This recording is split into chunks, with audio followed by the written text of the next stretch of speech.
Howdy, folks. In today's episode, we'll dive into the world of lifestyle photography and how to capture authentic stories with today's very special guest, who's all about documenting real moments. Who is it? Well, I'll tell you right after this.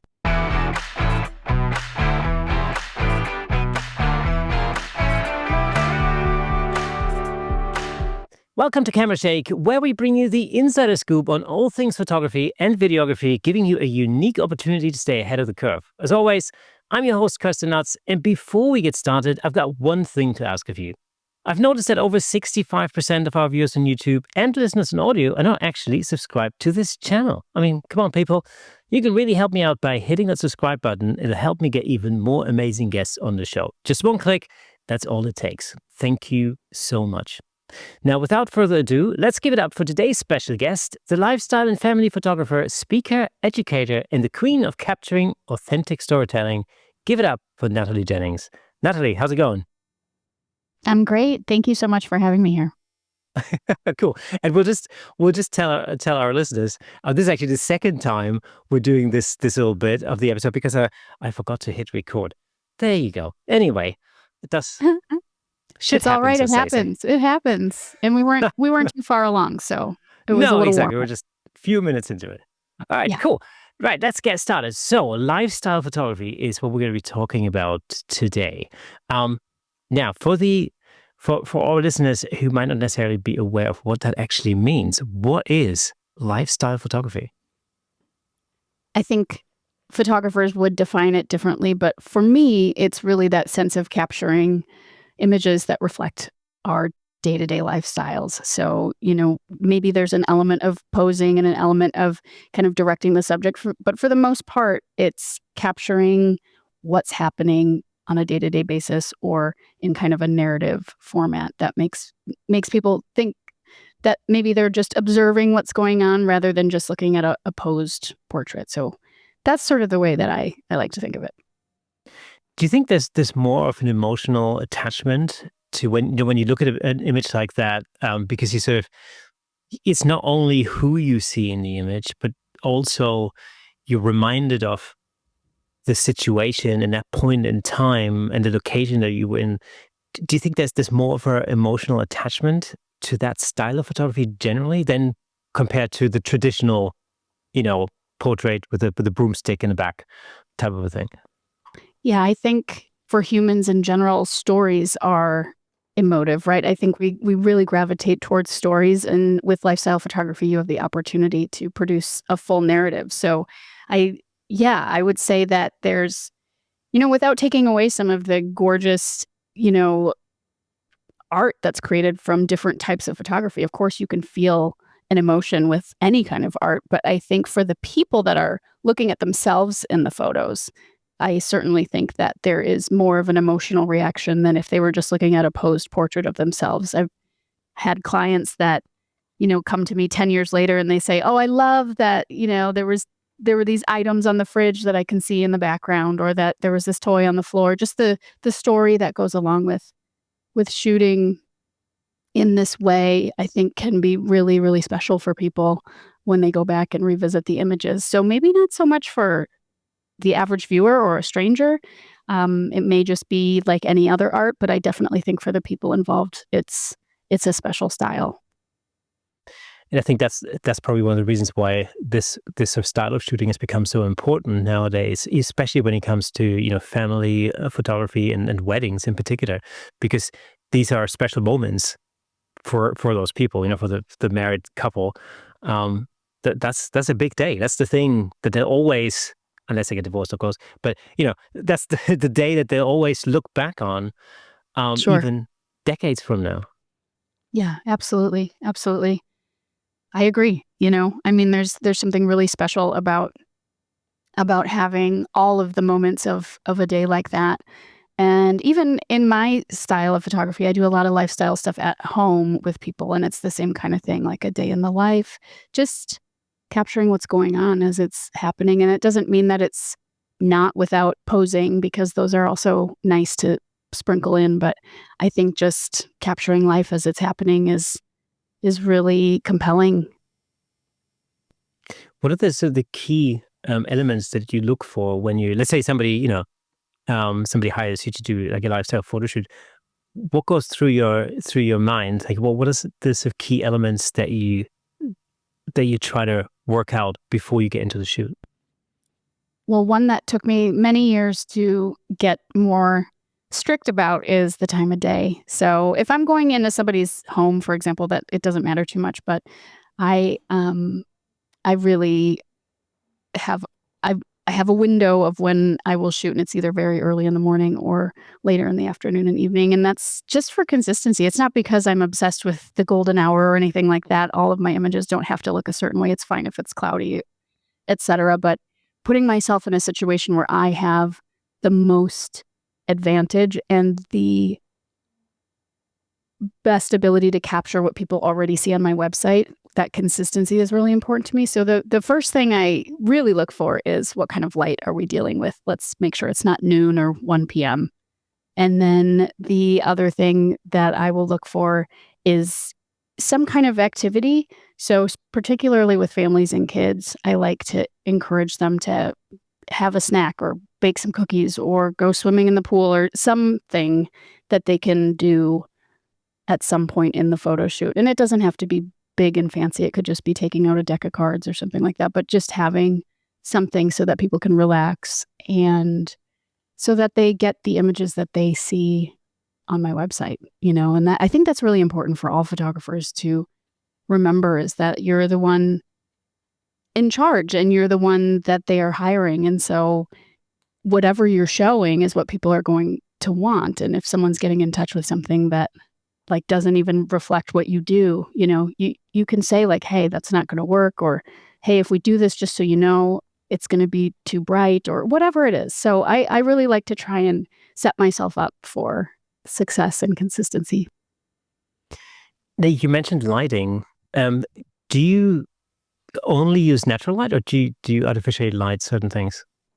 Every now and then I'll artificially light stuff, but it's not super often. It depends on, if I'm in a home that's really dark and doesn't have a lot of light, then I might set up I actually have a video light that I like to use, because rather than a flash, it kind of keeps everyone at ease and they get used to sort of how that light is playing rather than just like flash, flash, flash. But I do work with on-camera flash, and I do have, weddings, for larger portraits and stuff. I'll have a couple of umbrella stands or something, but I certainly emphasize natural light. And I think that's also just a personal decision. It's not that I'm not capable of shooting with the help of a lighting setup if I need it, but I personally really like, back to that narrative and that storytelling energy, I like to capture kind of things as they are. And I find a lot of beauty in that. And I find a lot of beauty in just how the light falls and not trying to manipulate it too much. So that's just a personal stylistic choice, I think. So when you get booked for a lifestyle session, do you typically shoot at somebody's house, or do you find a location, or is it probably outdoors? How does that work?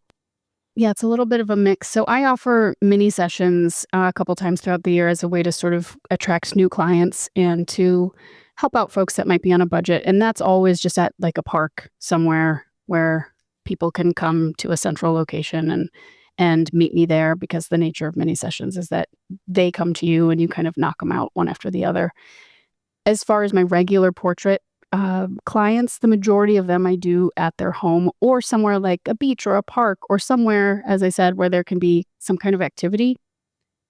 Sometimes I've done stuff like going to the Minnesota State Fair, if people are familiar with that, or going to a baseball field or a baseball game, or going fishing, or, you can do just about anything. But for the majority of my clients, it's just at home, hanging out with, their pets, or just coloring with chalk on the sidewalk, whatever, stuff that people do from day to day. I do like to do, like with the younger kiddos, I think it's a lot of fun to do like bedtime routines.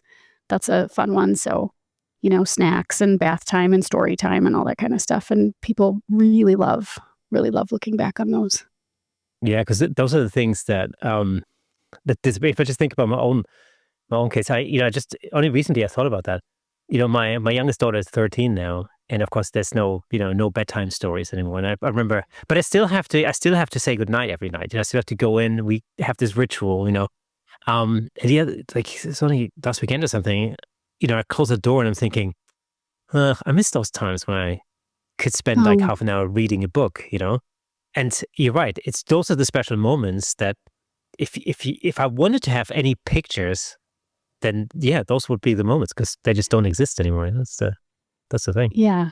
Yeah, it's a special time, and it's something that I try to convey to my clients as much as I can that, like, this isn't something that you'll regret having.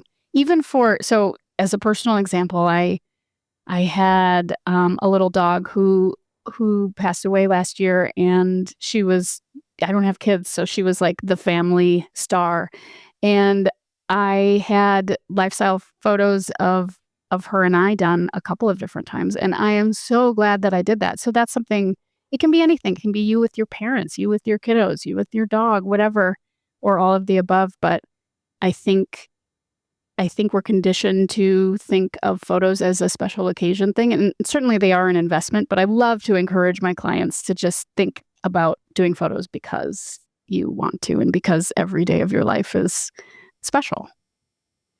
That's a really good point because traditionally, people would have hired a photographer, for a wedding, a bar mitzvah, all these special occasions, or even like the my uncle used to do that, the the annual Christmas family photo, Yes, yes, these kind of things. It's, horrendous.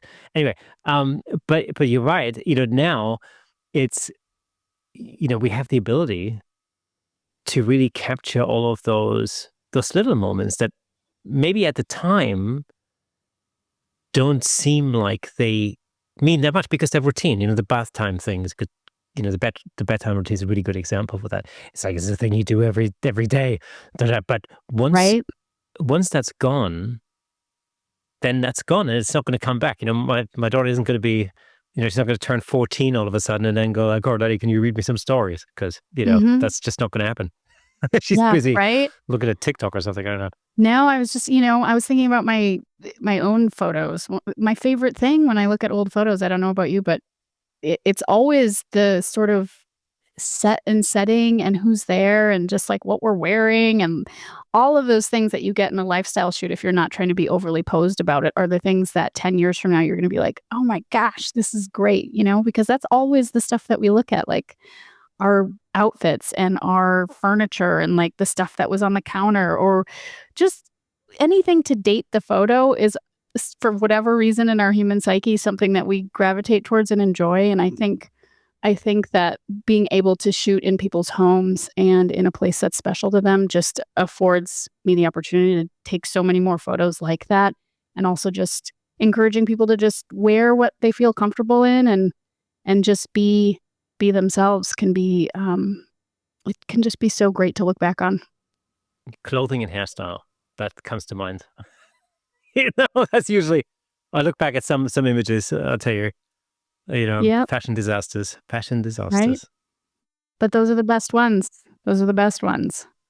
Yeah, and they really take you back as well. And actually, this is the thing. It's like, going through life on a day-to-day basis, you don't really notice very much change. It's like, you're in this routine, everything seems, it just seems to be the same, more or less. But then when you look back at images that are 10, 20, whatever years old, all of a sudden, all of these changes are a lot more apparent. Clothing is always a really good. I mean, again, clothing and hairstyles is always a really good example. It's like Yeah. I look back and I think like, wow, I look at pictures of my mom or something from 20 years ago. I'm like, really, really, that was your hair? Yeah. 20, really? Oh no. I know. I know. It's all really special and it all tells the story. So I try to, you know, look for the most natural, real settings that I can when I'm not doing mini sessions. Mini sessions, as I said, are like a whole different show. Yeah, we'll talk about mini sessions in a second because there's a whole bunch of interesting aspects to that. But let's not focus on a regular photo shoot, like a regular session that you could book. How much of a consultation um do you do with the client? Like how what I'm trying to say is how much do you get to know that client before the photo shoot, or do you not? I err on the side of not going too intensely deep with people before photo shoots, and that's always been my style. However, I've been doing this almost 15 years, so a lot of my clients I've been shooting for years and years and years. When I get a new client, I have a little sign up thing for a 15-minute chat. So if they want to jump on the phone with me, they can, they don't have to. Otherwise, I give them a lot of information in my emails and stuff about like this is what to expect, but because my style is my style, and there are plenty of examples on my blog where it's just like toys are everywhere and, it's just life. I think people feel a little bit more at ease because of that, that they're not feeling like they have to prep a lot. So just, saying hello on the phone and giving them some ideas about, what's helpful to wear or an activity to do is usually enough to get everyone feeling comfortable about the shoot, including myself. What are your favorite moments to capture? So movement and emotion is what I always go back towards. Like there's these subtleties that you can't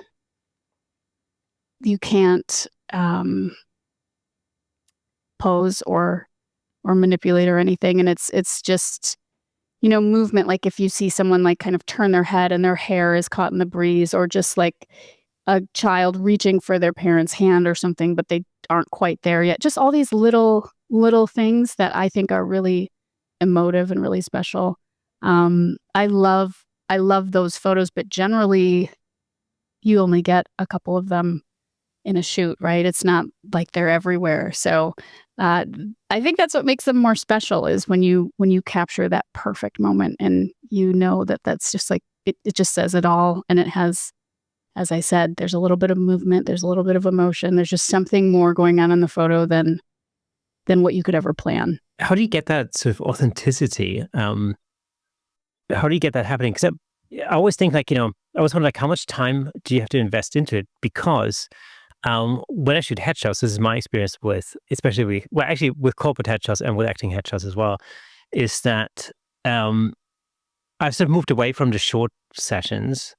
And I've created sort of a framework whereby there's no time limit on the actual session, because the one thing I've sort of realized is that people are usually pretty nervous when they first come in, and they always say the same thing. They walk through the door and they go, "I hate having my photograph taken," or "I'm so unphotogenic," and you can really see that, or you can feel that there's really that sort of sense in the air, like the apprehension of having to go and having a photograph taken, but they might need it for a website or, for a casting portfolio, whatever.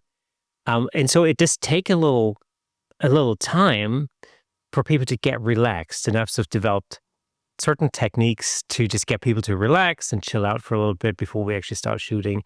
And then I know that the first 60, 80 shots are burners. They're not going to be like, I go through them. There might be like a lucky shot in there, but really it's when people start to relax into it. That's when I get to the good stuff. That's when I get to the shots that I like to put out. How do you approach that? How long is a typical session? Yeah.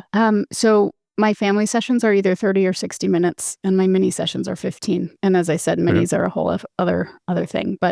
And I do longer family sessions. I call them destination sessions. And so they're like, if I go up to someone's lake house or something, like those are kind of just based on whatever we decide, usually a couple hours. But I find that an hour is usually perfect, especially with kiddos. They start to get tired and everyone's tired, and it's 45 minutes is a pretty sweet spot. But as far as, yeah, you're right, people relaxing into it, I think there's two things at play there. It's how relaxed or nervous the client is, and then it's also the energy I bring into the room.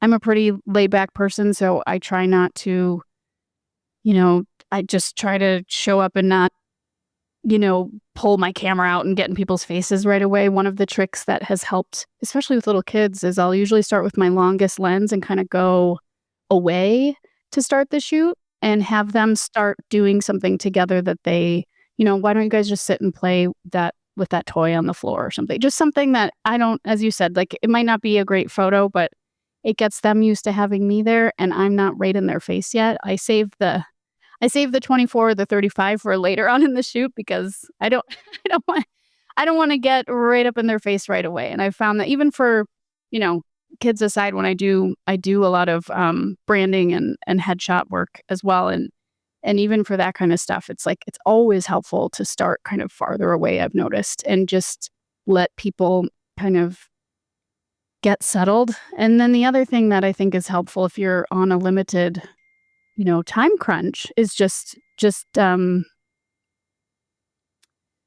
having like being ready in between people moving around, because that's really when those magical moments happen. So you might pose people for something, but then it's like when they think you're done that the cool stuff happens. So being ready for that, and you can get a lot more really amazing photos in a short period of time if you're ready, but they think, okay, we got it. I'll say like, oh, that was great, guys. Let's go over here. And then I keep shooting, and that's really helpful too. Yeah. Hey, let me just jump in real quick to tell you about the amazing sponsor of this episode, Platypod. Platypod offers innovative camera support systems designed to unleash your creativity. With their stable, versatile, and portable solutions, you can capture stunning shots like never before. And I'm not just saying that. As the host of the Camera Shake podcast, I can personally vouch for Platypod's incredible products. They've become an integral part of the show. In fact, I'm surrounded by various Platypod products holding up lights, cameras, microphones, and so on. It's really helped to transform the way I make the show and the way I shoot at home, in the studio, and on location. But don't just take my word for it. Explore Platypod's website at www.platypod.com to discover their range of products, including the Platypod Extreme, Platypod tripod heads, and the brand new handle, of course. Make sure to follow Platypod on Instagram and Facebook at Platypod Tripods for exclusive updates, tips, and giveaways. By choosing Platypod, you're not only investing in your photography, but you're also supporting the Camera Shake Photography Podcast. Thanks again to Platypod, our amazing sponsor. Platypod, where innovation never sleeps. It's funny you mentioned the focal length thing, because I think you're the first guest on the podcast that's talked about this, because I hop on about this all the time. So I do exactly the same thing with headshot clients, especially if they're not like, returning clients. I've never met them. I often start with a 70 to 200. I'm a little bit further away. It doesn't feel like I'm in their face.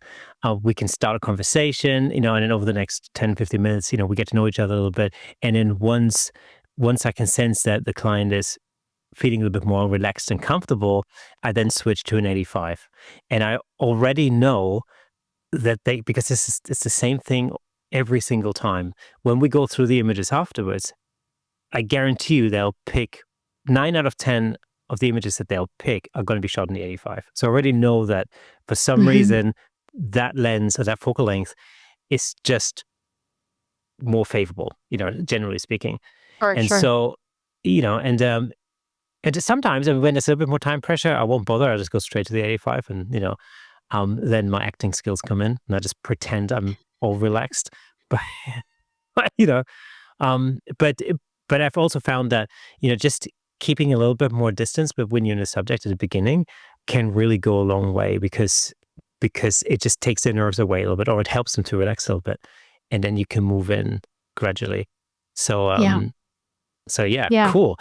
Finally, I found somebody who thinks the same way. Awesome. Yeah, no, totally. It reminds me of another thing that I did a podcast about back when on the Photo Business Help podcast, and I called it like the accordion method. I'm sure there's like a method that somebody's come up with, but in my own mind, this was just a thing I invented at the time to get more of a contrast of image type and just kind of challenge yourself creatively to get those candid images or those moments. And I would start far away and then move closer with like a long lens. And then I would switch to something wide, and then I'd go close and then medium and far back. So it's like you're kind of going in and out in the room that you're in, but you're doing it with either like a long or a wide. And it's just a totally different, you see things that you probably wouldn't see if you're having to work with the focal length more than just your own imagination, which I think is really really fun, And plus, you're creating a great variety of different images, which for the client is beautiful. Yeah, yeah. It's fun for me, and it's probably fun for them too. Yeah, because that's the thing. I mean, sometimes, especially in like in small rooms, like over here in the UK, rooms are small. It's no secret. Everything's a little bit small over here.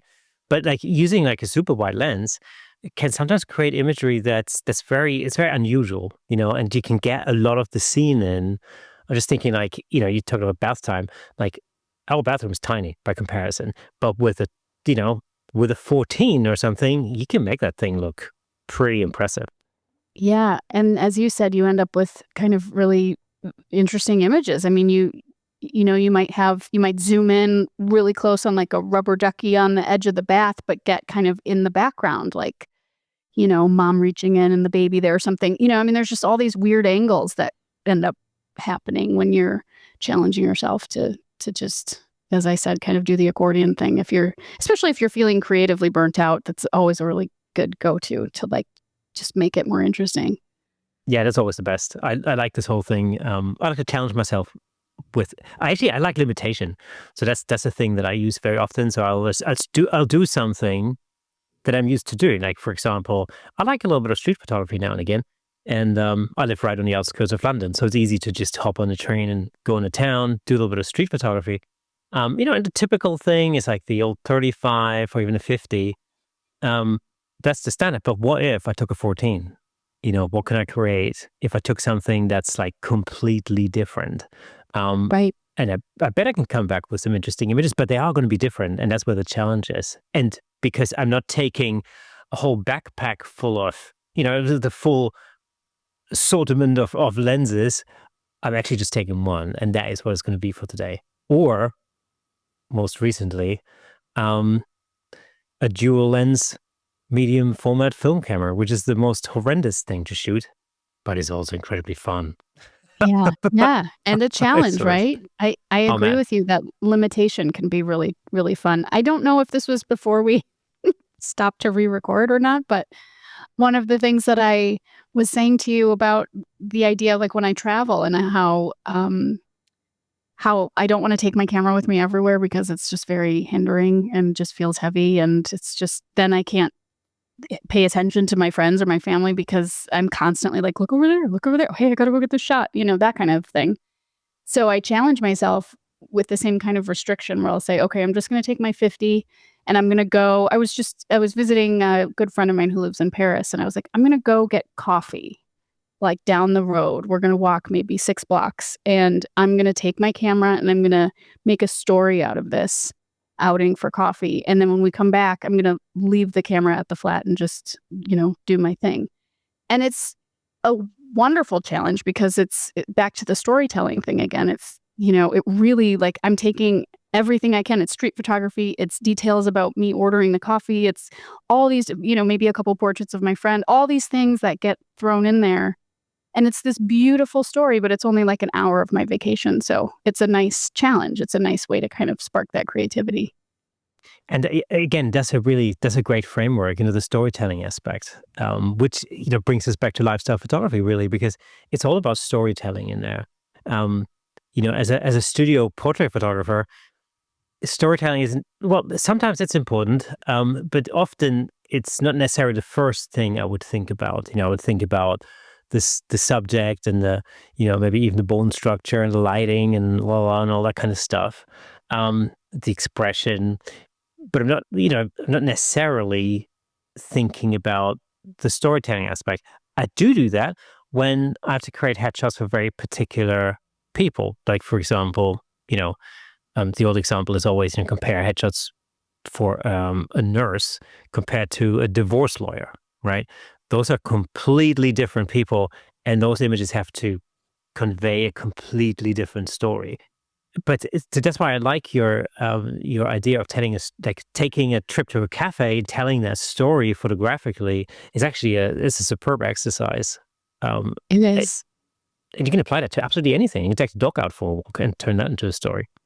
And it's a wonderful way to practice too. And practice, as I said, I think part of the thread here the reason I thought of that is just keeping your creativity fresh and you know, making the images that you give to clients interesting and fun. And yeah, that's just a couple of ways I do that. But the story is really, you asked about what I thought about or how I would define lifestyle photography, but it's you can have lifestyle photography kind of in any genre. I did a giant corporate shoot over 4 days for a big company. And what they wanted, the reason they hired me is because they wanted their employees in different settings in the office and around a meeting table and walking through the hallways of the, whatever. And they wanted it to look quote unquote lifestyle. And so I think there's opportunity in almost any genre to tell a story. And I think as humans, we are very drawn to that. It is also a visual aspect to it. There's the storytelling aspect, but then there's definitely been a shift over the last 10 years, maybe 10, 15 years, something like that, when it comes to that kind of imagery, just visually, the way that it looks. I think it's often called the light and airy kind of look, which is, it's very different from like wedding photography, for example, 30 years ago. What are the sort of technical requirements to create that sort of look? To create like a light and airy look, or just to create what? Can you explain your question just a little more? So in order to create that sort of modern lifestyle look, which I always sort of equate with the slightly sort of light and airy sort of look, what are the sort of technical requirements for that? As a photographer, do I need specific lenses to achieve that, or do I need to? What are the sort of things I need to look out for? I don't think it's necessarily a lens thing, although, bokeh is something that most people are drawn to that don't know anything about photography, that nice creamy blurry background. And so I would say primes are always helpful if you really want to achieve that. But as far as the different looks like moody or light and airy, or I don't know, people have described my work as, like warm but with contrast, not super overly contrast. I don't know. I don't even know how I would describe my, like filmish. I think a lot of those tools are when we get into the discussion about post, because that's really where the digital world kind of differs greatly from the film world as far as being able to manipulate things and make them look a certain style. I would say, and I'm not a light and airy photographer, but I think one thing to probably a lot of those folks lean towards is just different exposure settings would be the I don't know if it's a tool, but it's just like a way of approaching things. I think just having a lot more light coming through and not allowing too much of that contrast or shadow to dominate the photo. So how do you think when you're setting out to take that shot, do you think, are you going to like slightly overexpose, or what's your thinking when you're in the middle of it? Yeah, no, I tend to slightly underexpose, and that just gives me a little more information to work with, in post. But also, as I said earlier, like I'm always looking for the natural light and kind of metering for that. So if I'm in a room and it's not that bright, I'm going to try and catch that vibe with just like a little bit of light falling on someone's face versus trying to overexpose it so that I can see their face as if it was lit, in a studio or something. Like I'm really going for how is this looking right now, as much as I possibly can. And so how much work do you put in post? Less and less and less the more I do this. And I think any photographer can say that, the better you get at shooting and the more you shoot. And again, I've been doing this 15 years full time. So, I mean, I'm way better straight out of camera than I was 15 years ago or even 10 years ago. And so I think that's incredibly helpful when it comes to post. The other thing, I usually shoot with two bodies, and having the same body is real helpful, because people sometimes will start out and kind of piece together their kit, and that's fine. I always say shoot with the, whatever you have and learn it well, and then upgrade, and you'll have a really good idea of how to work your camera and how to be a good photographer with just about anything. But sometimes people are mixing and matching, and that can just be a nightmare in post too. So as far as how much work I put in, I I am a drawer and a painter as well, so I absolutely love post. I have talked to photographers, many over the years on the podcast that hate it. And so for me, I have my basic presets pretty dialed. But I like playing around. I don't try to manipulate the image too much, but I really like to you know, make sure that the light, it's really like a game of light for me. It's just really making sure that the light is looks, I don't know. I don't know how to even describe my own work, but I wouldn't say it's too much time in post. I think it's a volume problem for me. So if I spend too much time, it's going to take years. Yeah. How many shots do you typically deliver? Like on average, let's say. Well, I have package limits, so it's usually between like 15 and 45 final images for my family clients, but they're always welcome to purchase more. And then my mini session clients, it's 10, and then they can opt in to buy the whole gallery. So I have a couple different structures. They're very different, actually. It's almost like two separate businesses, but it's still me doing it. So the style is the same. But it's still, that's pretty, I mean, that's still, pretty overseeable. Like, 15, 25 images, it's not like delivering 600 or 800, because that's when like post-production can spiral out of control. And, before you know it, you're like, in debt by the time you're done with it. Oh, yeah. Oh, yeah. And I shot weddings. I don't shoot weddings anymore unless they're small little backyard micro weddings or whatever people are calling them now. But when I was in the height of my wedding, time, I think I was close to 300 weddings. So I've done a lot of weddings, and that was a big, big workload. I think on average I would deliver 600 to 800. And that's low for some people, but I mean, that's about where I sat with it. Yeah, I shoot some boxing now and again, and I've got 3 fights coming up this weekend. And so typically I deliver anything between 600 and 800 shots per event. And it's not necessarily that well paid, and the longer I spend on the editing side, the less lucrative this whole thing becomes, because it's just it's a nightmare. So I try to automate that process as much as I can. Yeah. For volume, I agree. It can be, I mean, even for my minis, I do some AI stuff just to get a baseline, but I still go into every image. And like, as I said, I enjoy that part of it. So if I can cut out an extra couple hours with just, getting the baseline out of the way, I'm for it, because I don't know, because time is valuable. Well, that's the thing, especially with some basic things. I mean, with these volume event things, I'm constantly tweaking the workflow. Like, just the same with the podcast. I'm constantly tweaking the workflow. I'm trying to find ways of spending less time in post, less time setting up, less time prepping stuff or whatever. And it's the same with editing, where I often use a Stream Deck, for example, where I've got I've got certain functions directly programmed to one button. So rather than even having to use multiple fingers for a shortcut, Sure. I just press one button and it does the thing, just to give me like a baseline. And then I just apply that to 800 images, and then at least I don't have to press that button every time, because that's 800 button times. presses. Yeah. Yeah. Yeah, because the thing is, I mean, the reality is, but once you're talking wedding photography type volumes, then let's say you've got to deliver 1,000 images. Well, 1 second saved is 1,000 seconds. 1 minute saved is a lot of time. It's a lot all of of a sudden. time. It's like growing your hair out or watching a tree grow or something. Like, you don't notice it when you're doing it. And so I used to tell a lot of my students, like, this is a lot more time than you think when you add it up. And it probably doesn't seem like it matters if your system is loading each image.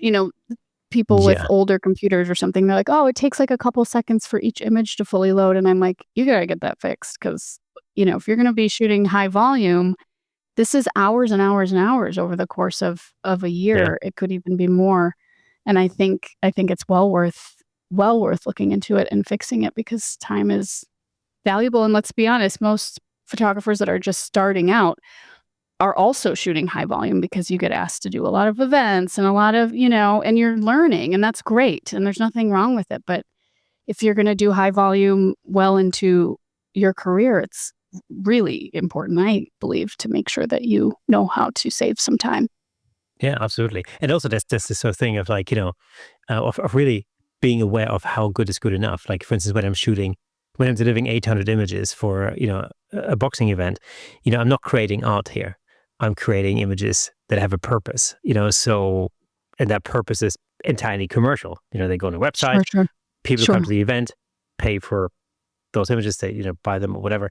But these are not works of art. These are like commercial products. And I'm not getting paid to create art. I'm getting paid to get these images out within a 24-hour turnaround time. So there's Yeah. this sort of, you get kind of balance that, like, how good is good enough for this particular thing. And obviously when you're doing like, a family shoot, a lot more thought goes into the end product, compared to like the average event shoot type of thing. One way that I've saved a lot of time with my lifestyle packages is that I put the onus on the client to proof what they want, especially with, you know, creative headshots and branding stuff.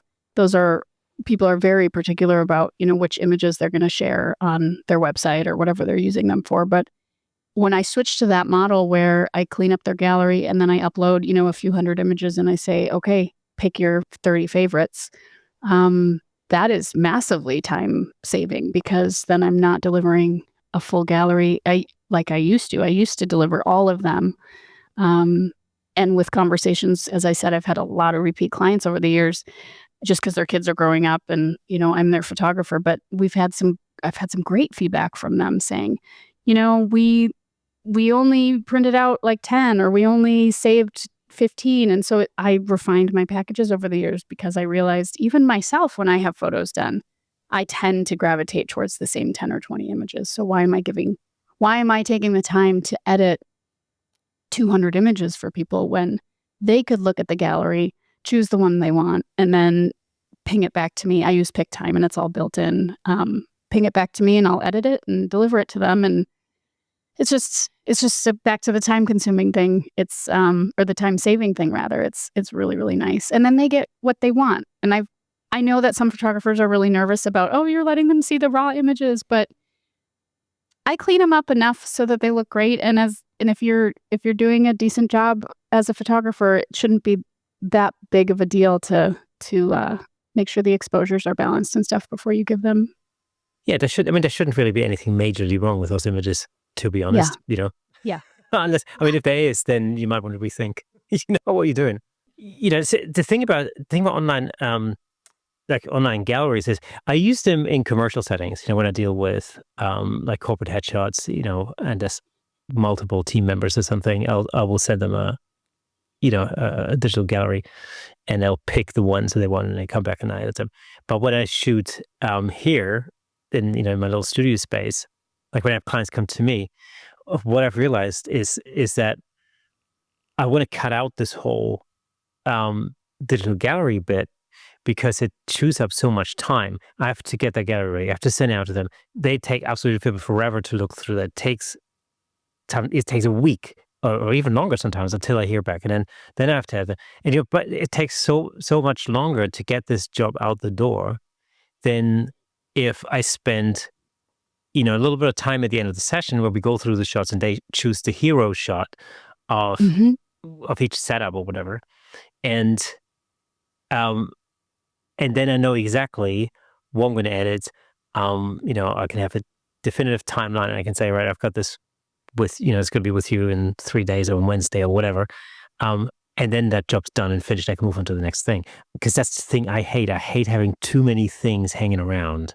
You've got one job that you still have to edit, another client is coming in, another thing you got to do, and then I've got to do like a YouTube video and this and that and the other.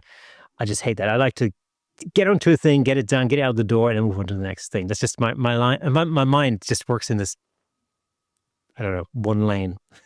You Yeah, know? no, and there's certainly disadvantages to doing a proofing setup, and I have a great system for it. So, like, I have a way to keep track of whose stuff is still out proofing. I know where to keep it on my desktop, and it doesn't really get in my way. But for mini sessions, and I know I keep like alluding to mini sessions, but because they're so high volume, I don't do proofing. So that's one example where I just come home, I call it, I edit it, I upload it, and I deliver it to them. And if they want to buy the whole gallery automatically in the gallery, they can do that, or else they can download the 10 that they get to keep. So it's way faster and way less to manage in that case. So I totally agree with you. Depending on your setup, studio, whatever you're doing, there's definitely post-production routines that I think are more efficient and less efficient depending on what you're doing.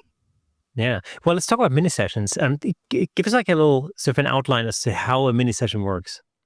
Yeah, they're really basic. And as I said, I use them as a way to not only kind of give new clients that don't want to make a massive investment right off the bat a chance to just work with me, but also it's great for a holiday season and just kind of high volume stuff where people just want a couple. The way I market it is like, do you want just a couple good ones?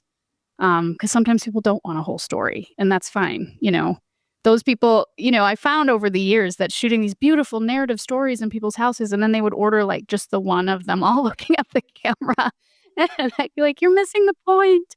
So just making sure you're clear in your marketing, like this is a story with all this detail and an album and all this stuff. And this is just a few good ones. And so minis, I put a Calendly calendar out.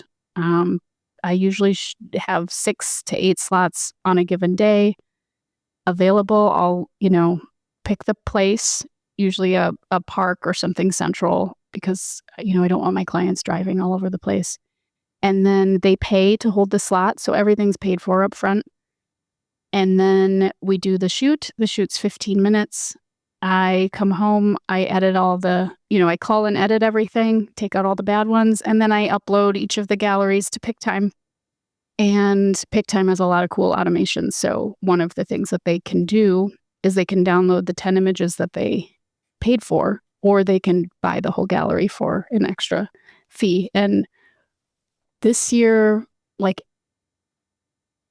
I think it's 75%, I have to look at my numbers, of people bought the whole gallery. So in addition to the mini session fee, I'm also bringing in all that extra money, which is great. And so it makes the extra editing time worth it, because some people do only take the 10. You're like, oh, I edited, 45 for you. But it all shakes out to be a much better deal for me. And I'm not sure if that answered the whole question, but that's the basic structure. I mean, so the way I structure headshot sessions is that I moved away from this package idea, where you had like this traditional idea of having like a low cost, a mid, and a and a super expensive package, because I found it really limits. It's set to limit to how much I can earn for that session. Because if you say, like, for instance, this session is an hour and it comes with 5 fully retouched headshots, then in your client's mind, that's the limit. You've already set the bar there. It's going to take an hour, so I don't invest the time for it to take longer. That's it. And it comes with 5 images, so why would I want 6? Because it already comes with 5. No big deal. Yeah. So right. I found that it was very difficult to upsell on that, because people were already so set on that, and you could really feel it in the discussions at the end when we're looking at the final shots. Like, oh yeah, but I like that 6 shot. But well, I tell you what, I'm just going to lose that one, and I'm going to use this instead. And then then you've already like lost that opportunity.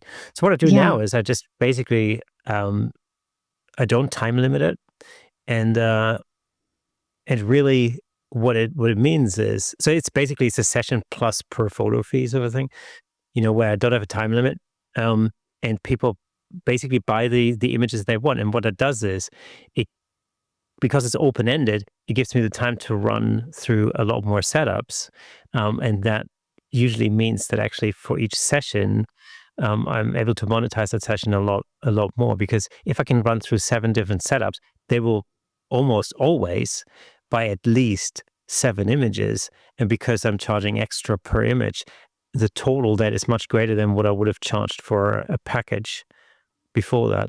So just by changing that system, it's meant a number of different things. It's meant that I can monetize each session more, but it also means that actually I now have the time to relax people into that whole situation, is what we talked about earlier. Because I'm not shooting against the clock. Because from my perspective, I always used to hate that. Like, I've got 60 minutes, right? I've got to get this. I've got to get this Yeah. perfect headshot for that client in 60 minutes. And I'm looking at my clock. The client is looking at their watch. They're going like, oh, how long is this going to take? And I'm thinking, shoot, I've got 15 minutes to get this shot. And I just don't like working like that at all. So I completely changed the way I did things. And it's been great. Well, that's great. And I think everyone should do what works for them. I believe that so strongly because we're all different Absolutely. photographers, and I'm the opposite. I love the shorter the better. I can give you probably 50 good images in 10 minutes. Like I shoot so fast. I'm like the fastest. And that's one of the reasons I think it's one of the big feedbacks I get from my clients with little kids. They're like, "Oh my God, you're so fast. You got so many," because they melt down in like 2 minutes and they're Oh, just they're done. absolutely. Children Yeah. and kids and animals, you Yeah. have to be on it. Yeah, absolutely. Yeah. There's no time to relax into anything. Yeah, right, and that's just my style, and it's not I don't think you necessarily choose that. I think it's just part of what you fall into after years and years and years of doing it and experimenting, and I think everybody should do what works for both what they're shooting and their style. You're absolutely right. And it's also your own personality comes into it. Like some people, people just work differently, and also it needs to be in order for it to be sustainable over a long time. You need to actually make that job comfortable for yourself. If you're constantly thinking like it's like working in an office, every time you walk up in the office, every morning you're like, oh God, I can't wait to come home. It's probably not the right job for you. So that's the thing. What I'm really interested in also is how do you market your mini sessions? How do you get clients in for those? Is it based on existing clients, or how do you do it? It's a little of both. My main superpower is my email list, and I used to teach this all the time in photo business help courses, but it's like the email list. I can sell out my mini sessions in 24 hours just by sending one email, and it's really powerful, because people are waiting. Because my pop-up and my lead magnet on my site is just want a couple good ones on a budget, and I have so many people just like, yeah, that sounds good, and like signing up to that list. Um, I announce it via my email list, and then I announce it on social, which is predominantly Instagram and Facebook for photography.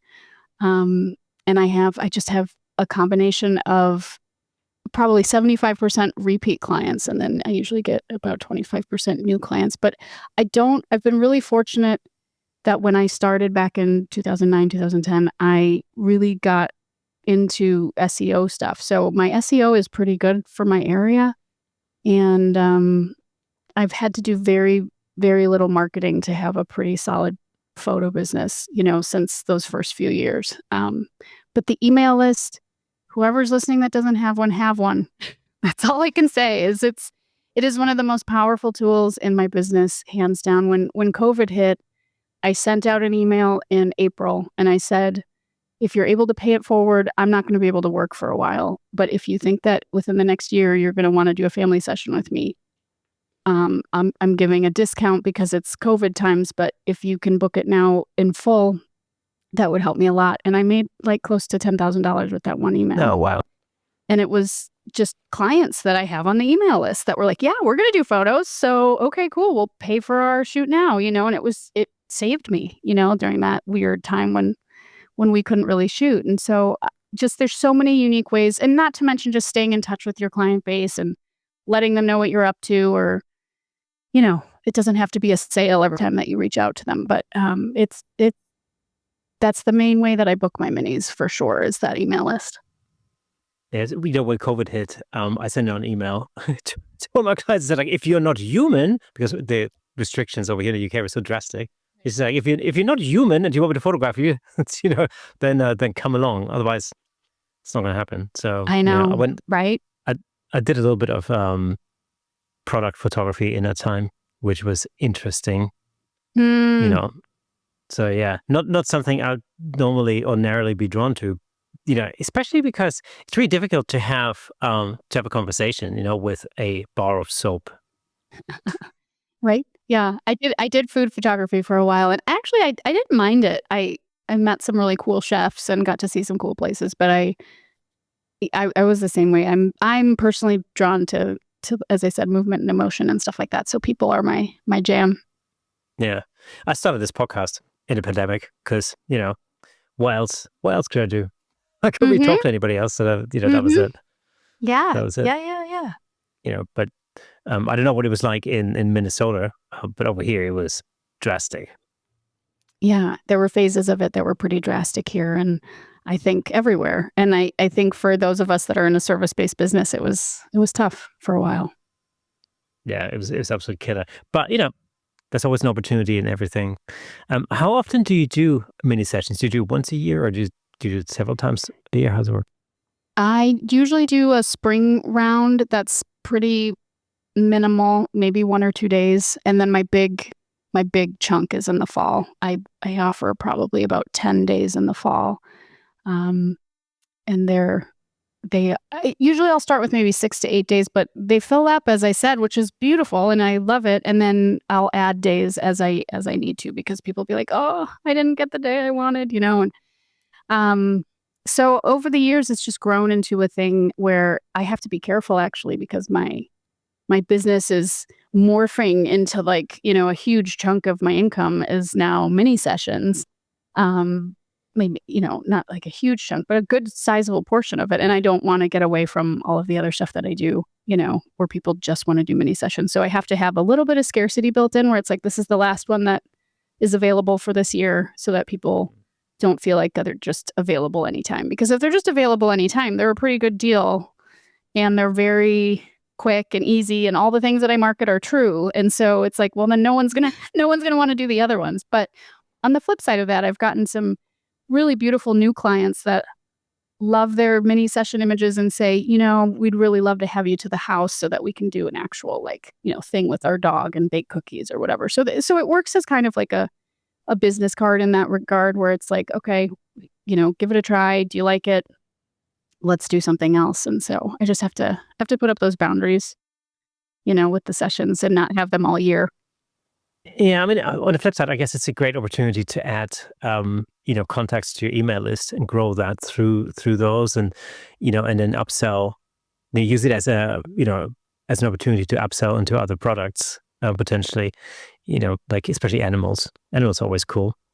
Yeah, I definitely do a lot of pet stuff, and especially because I had that really good experience with my own dog, and I always encourage people, like, all the people or all the things you love with a heartbeat that you think you'll be sad one day when they're not around, like, bring them to the photo shoot. So I get more parents and grandparents and dogs and cats. I had bunnies a couple weeks ago. So whatever, whatever you want to bring. So I really like your sort of take on the business side. It's probably no surprise because I first known of you through your podcast called the Photo Business Help Podcast. Um, do you have a background in business, or how did you first start out in photography? I do not have a background in business other than the 15 years I've been running this business. But I did. I mean, I did my graduate work in education, actually. So I used to be a teacher. Um, and so I'm sorry. The question: how did I end up with the podcast, or the? Yeah, because I was always wondering whether you had a background in business, and then that sort of then led to the Photo Business Help podcast, or whether it was more like a experience based transition, basically. Yeah, it was really organic, because I started the business in 2010, and um, right around 2013 or so, I started to get a lot more emails in the door that were like, "Hey, how did you do this?" Or "What are you using for your albums?" Or how do you do your blog posts?" Tech, remember, everybody, like, Instagram was brand new. Tech was not as good as it is now. And so to make, just for example, like, a beautiful seamless blog post with with the perfect amount of pixels in between each image and all these, like, that was something people had to figure out how to do. It wasn't just inherent. So there were a million different things that people would ask me, like, how did you do this? How did you do this? And because I was obsessive myself and trying to figure out how to do it for my own business, I just started doing like a little workshop at the Minneapolis Photo Center here and there. And then that workshop got really popular. And I thought, well, I should just, like, get some private coaching clients and help photographers do what I do, because there's a lot of information from start to finish if you've never done any of it. And I was always really clear, like, this is not a how to shoot course. Like, this is how to set up your business course. And then I started the podcast because I found myself just saying the same things over and over again, and it felt like a great way to get all of this information out, and then also serve, like many podcasts do, as a way to get folks in the door to my coaching stuff. And so that's predominantly how that kind of evolved. But it was really organic. It was not something that I set out to do by any means. So, And you did the podcast for a really long time. I did the podcast for a long time. I just published the last episode this summer, and let people know it might not be the last, but I certainly needed a break because I was doing Tuesday, Thursday for almost 6 years. And it was, and then I switched to 1 day a week, and that was great. But we didn't miss a week in the whole run of the show. And it was a lot of, as you know, it's a lot of work, and it's a lot of time, and I really enjoyed it. But just like anything, I just needed a little bit of a break, step back. But I kept everything up. So all the episodes are up. The Substack is still running. So like all the content is still there, and it's still relevant content. So whether I come back to it or not, I want to make sure that people have access to it. Yeah, sometimes it's just important to take a step back and take a little break, Yeah. Yeah. And I love doing stuff like this. Like I love chatting with people about this kind of stuff. So I can certainly see a path in my future where I wouldn't be surprised if I return to it. But having a few months off has been really nice. Yeah, that's the thing. Especially because you guys in the US don't get as much holidays we get over here in Europe. So No, this is one of the reasons I went to grad school and then became a photographer instead, because I really wanted that autonomy over my schedule. It was really important to me. So what's next for you? What's your next project? Well, I'm working on building a larger commercial portfolio, because I've been getting random inquiries from folks, and I've done a couple larger gigs, and I just thought, I enjoy this. I have the skill set now. I'm more confident than I was even 5 years ago. Like, why not just put that out there and try and get represented, and just have it as another arm of my business, and a way to express my skill set, because it's, as good money, but it's also different. And I think, as I've probably alluded to enough in this conversation, is just that, like, keeping your creativity alive is incredibly important. And I can feel that within myself when it's like, okay, maybe we got to take a break from weddings, and maybe, because when you start showing up to work, like you said, and you're just like, I just want to go home, that's not in service to yourself or your client. And so I just want to kind of branch out and do more of some of the things that I've only done a little bit of in the last, 10 years. Yeah, I mean, variety is the spice of life, as I say. It's really, I do feel that too. It's important to switch things up, sometimes. I love shooting headshots, but if I had to shoot headshots, like if I had to shoot 10 headshot clients every day, I probably wouldn't love it for very much longer. That's the thing. Absolutely. And see, the commercial stuff, there's always something different about it. And, it can get, sometimes it's really interesting, sometimes it's not, but, you can live with it, because it's going to be something else around the corner that's going to be different. And the other thing is,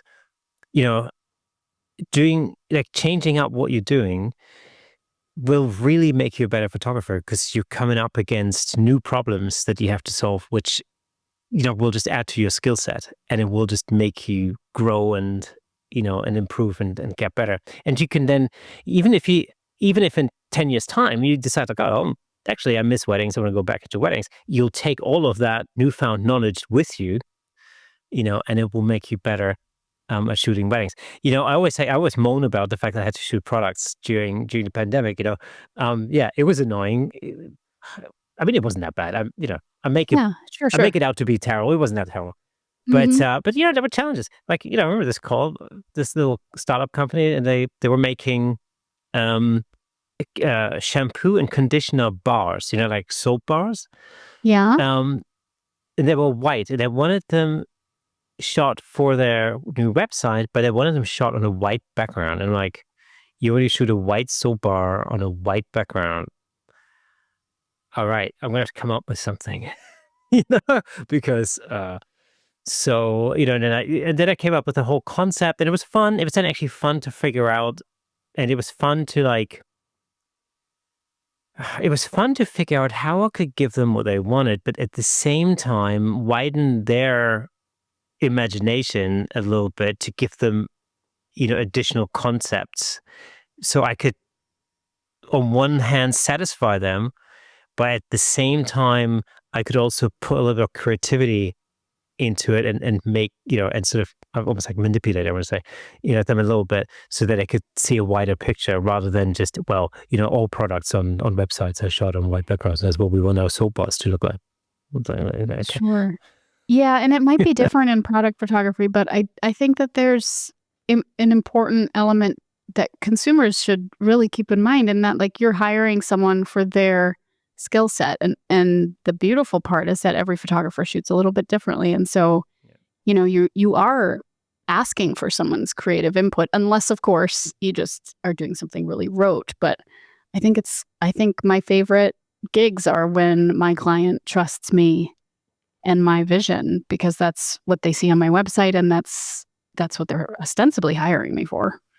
Well, exactly, and hopefully most of the time, that's exactly how it should work out. In the beginning, I think when you're first starting out and you're just taking anything and everything, just because you've got to get the ruble rolling in, you know, uh, then yeah, sometimes you find yourself in hot water in that way. But generally speaking, you're right. People should theoretically come to you because they like your style and the way that you shoot something, and they'll hire an expert because otherwise they just shoot it on their iPhone. Yeah. Why wouldn't they? Yep. Yep. That's the thing. 100%. And with AI, that's very well what they might be doing. And Sure. who knows? Yeah.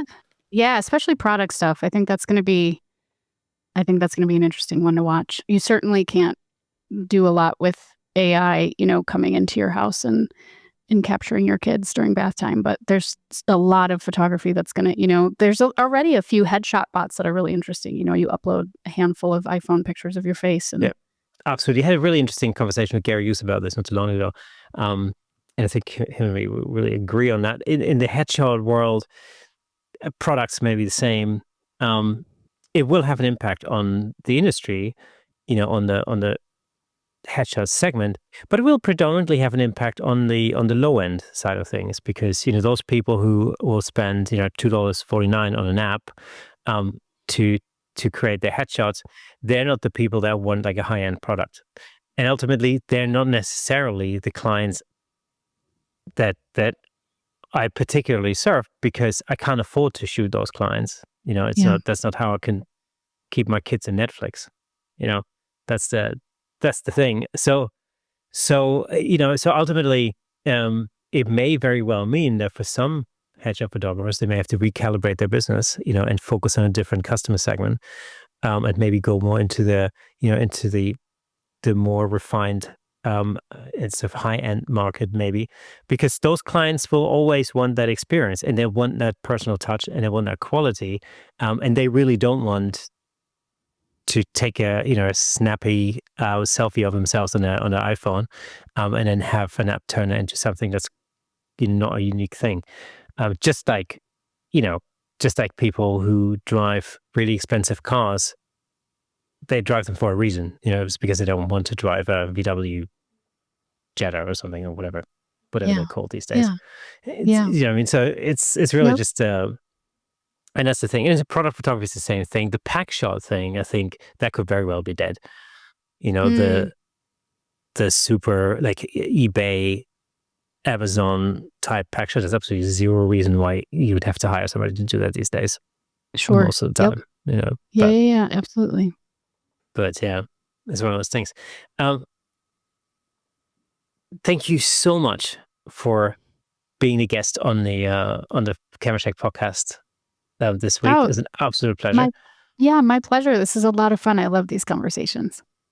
Fantastic. And I think, lifestyle photography, like I said at the beginning, it's really something, it's a form of photography that I've always loved, just because it isn't staged to the nth degree and it isn't like posed. And it might be because it's sort of the opposite of what I do on a day-to-day basis, where I do post people all the time, and that's just how that goes. But that's why I prefer the sort of, the more, I don't know how to describe that. To me, there's always more flow in a lifestyle shot. There's always more genuine authenticity. That's the word I'm looking for.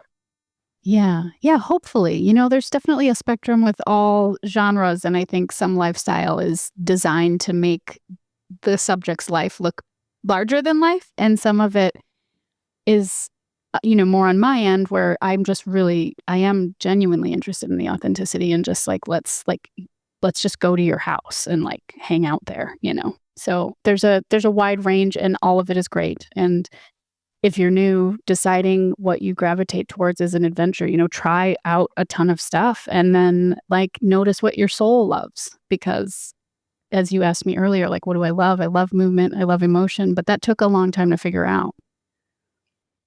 So for anybody who's thinking about getting into lifestyle photography, what would be your number one tip that you would give to a new photographer that's trying to, or for somebody who's established in a different genre who wants to move into lifestyle? Well, because of the nature of lifestyle, I would say, shoot as much as you can. And it doesn't have to be well, how do I get clients? If you're going to a barbecue, take your camera and ask if people mind if you shoot it like you're shooting it. Say, maybe just take 10 minutes and shoot like you were hired to be there. Or, ask the neighbor's kid if you can, can I take a couple pictures of your kid, playing in the driveway or whatever it is. Try and find the moments that you want to be hired to shoot and practice and get good at it, and notice how your lenses are working. And, you kind of have to, the only way to do it is really to practice and to get into those situations that you're going to be hired to do. Because the most challenging part, I think, where the skill set really comes in, is walking into a place you've never been in before and having to create good photos from it. And that's what freaks out a lot of lifestyle photographers, is they want a little bit more control over the situation. I love it, but that's just me.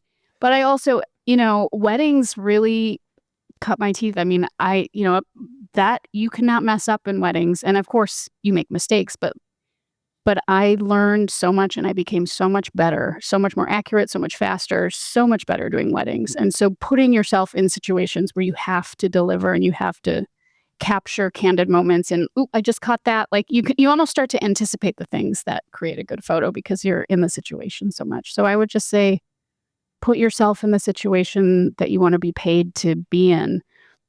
And if it has to be for free for a while until you're comfortable, that's great. Just get comfortable and then go from there. Fantastic. Natalie, it's been an absolute pleasure having you on the show. All of the links are going to be in the description, no matter whether you're listening to the audio version of this podcast or whether you're watching it on YouTube. Check out Natalie's links to her website and all the rest of it. Natalie, thank you so much for being the guest on the Camera Shake podcast this week. Yeah, thank you so much for having me. It was a lot of fun. Okay, folks, that's it for today. It was fantastic having Natalie on the show. And as always, before we go, let me just recommend another episode that I think you like.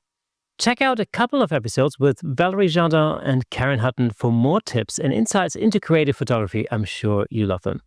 If you enjoy our content, consider supporting us on buymeacoffee.com/camerashake to help us continue creating and bringing you more exciting episodes. It really does mean the world to us. And for those of you who are listening to the audio version of this podcast, did you know that there's a fully fledged video version over on YouTube with plenty of examples of our guest photography in full Technicolor? Well, you should by now, because I say it all the time. All you have to do is go over to YouTube, search for Camera Shake Podcast, and you'll be able to watch all past episodes on there. And if you're already on YouTube, well, make sure to drop us a comment, hit the like button, ring the bell, share with your friends, all that good stuff. Your engagement helps us reach a wider audience all over the world. So thank you for listening and watching. Remember, a new episode drops every Thursday, so make sure you mark that in your calendars, diaries, whatever you kids use these days. Until next time, keep shaking things up in the world of photography. See you next Thursday.